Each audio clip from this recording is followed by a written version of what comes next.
Halo Sobat RSCB, salam sehat selalu. Bertemu kembali dengan saya, Dr. Agam Anggoro, spesialis penyakit dalam.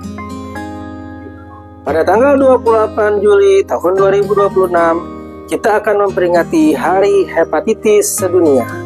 Pada kesempatan kali ini, Dr. Agam akan menjelaskan mengenai hepatitis. Apa itu hepatitis? Hepatitis adalah infeksi yang terjadi pada hati manusia. Hepatitis disebabkan oleh virus. Ada beberapa virus hepatitis, mulai dari virus hepatitis A, virus hepatitis B, virus hepatitis C, dan virus hepatitis lainnya. Hepatitis yang disebabkan oleh virus sesuai dengan virusnya masing-masing. Sebagai contoh, apabila seseorang terkena hepatitis A, maka gejala yang muncul adalah badannya lemas, tidak nafsu makan, disertai demam, lalu badannya bisa menguning, baik itu mata, kulit, ataupun air kencing, ataupun buang air besarnya menjadi lebih kuning. Virus hepatitis A ditularkan melalui fekal oral. Apa itu fekal oral, dokter? Fekal oral adalah ditularkan dari kotoran manusia dan juga dari makanan. Sehingga apabila kita menjaga pola hidup bersih dan sehat, yaitu dengan menjaga makanan kita yang higienis, dan kita buang air besar di jamban, di kakus, bukan buang air besar di sungai atau sembarangan, itu akan memutus mata rantai penularan virus hepatitis A sendiri. Hepatitis A sering disebut orang awam sebagai sakit kuning. Hepatitis A merupakan penyakit yang bersifat self-limiting disease, yaitu penyakit yang dapat sembuh sendiri.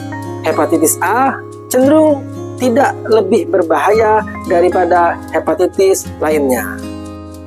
Selain hepatitis A, dokter tadi sudah menyampaikan terdapat hepatitis B dan juga hepatitis C. Hepatitis B merupakan penyakit yang banyak terjadi di masyarakat umum dan banyak menyebabkan kerusakan hati.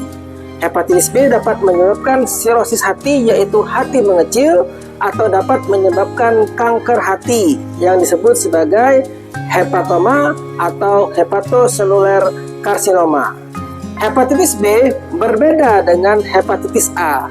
Bila hepatitis A tadi tertular dari makanan ataupun dari kotoran manusia, maka hepatitis B hanya dapat menular melalui kontak cairan tubuh manusia. Apa dokter yang dimaksud dengan cairan tubuh manusia?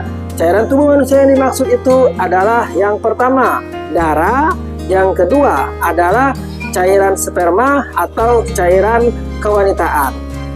Hepatitis B tidak menular melalui keringat, bersentuhan, melalui batuk, atau melalui interaksi terhadap pasien.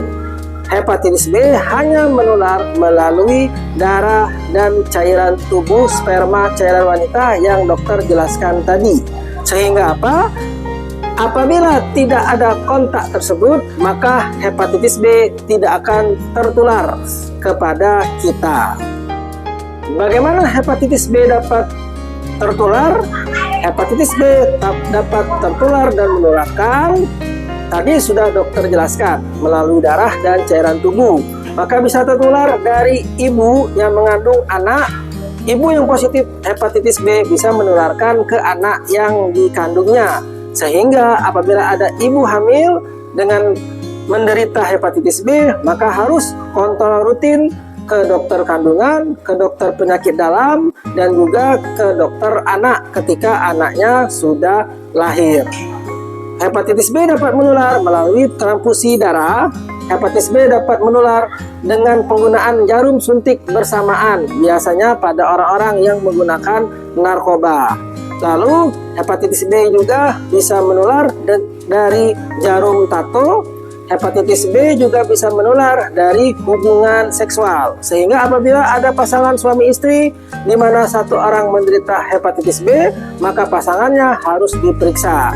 Apabila ada seseorang yang kebiasaan hidupnya sering bergonta-ganti pasangan, maka resiko tertular dari hepatitis B ini sendiri. Bagaimana dokter apabila sudah terkena hepatitis B? Tidak perlu khawatir. Hepatitis B apabila diobati dan ditangani dengan benar, maka tidak akan menyebabkan pengecilan hati, kerusakan hati, atau kanker hati yang tadi telah dokter jelaskan. Syaratnya satu, syaratnya mau berobat dan mengikuti apa yang disampaikan oleh dokter Anda.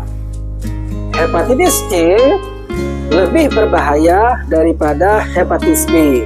Namun, secara angka temuan kasusnya lebih sedikit dibandingkan temuan dari angka hepatitis B. Hepatitis C ditularkan sama dengan hepatitis B, yaitu melalui darah dan juga melalui kontak cairan tubuh seperti sperma dan cairan kewanitaan. Selain hepatitis yang disebabkan oleh virus, maka ada beberapa inflamasi atau kerusakan hati yang disebabkan oleh non-virus. Apa saja itu, dokter? Apabila seseorang sering mengkonsumsi alkohol, maka bisa terjadi alcohol liver disease atau penyakit hati yang disebabkan oleh konsumsi alkohol. Apabila seseorang tidak mengkonsumsi alkohol, namun ternyata ada kerusakan di hatinya, padahal tidak ada virus hepatitis pada pasien tersebut, maka bisa terjadi kondisi yang disebut sebagai non-alcoholic fatty liver disease. Kenapa bisa terjadi demikian? Banyak faktor yang mempengaruhi, namun faktor yang paling utama adalah pola hidup dan gaya hidup sendiri, yaitu berat badan yang berlebih atau konsumsi makanan tinggi kolesterol, berminyak, dan berlemak yang berlebihan, sehingga terjadi penumpukan pada hati seseorang.